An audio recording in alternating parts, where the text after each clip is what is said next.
Are we being too harsh on Michigan and Harbaugh that they can't win on the road? They don't beat ranked opponents on the road. They're not beating the best teams in the Big Ten.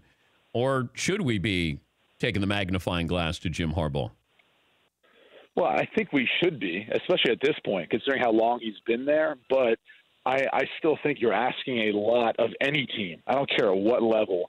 When you've got two new offensive coordinators to come in Ed Warner and Jim McElwain, a graduate transfer who comes in and basically had the summertime to be able to figure this offense out, and then asking them to go win a road game versus a really good opponent in Notre Dame to start the season. Like, it's just a lot to ask. And they lost by a touchdown.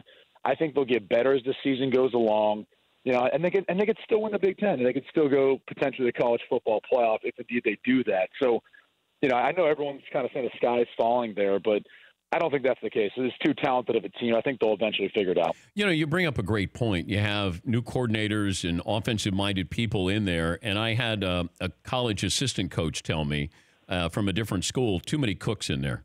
That because I said, how would you look at Notre Dame, Michigan?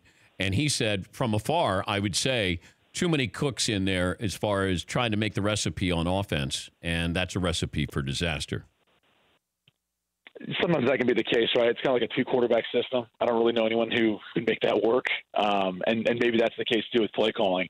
It seems like that eventually comes to an end. Even at TCU, for example, Sonny Cumbie, Doug Meacham, they kind of had a nice run there with Gary Patterson for a while, but eventually there was a breakup. So it seems like it's just hard to make it work because it's such a ego-driven, and ultimately I think, when you're put in a position where one way or another, you're either going to get the praise or the blame, you'd like it all to be on you and not have to split it with someone else, and then that's where you start pointing fingers.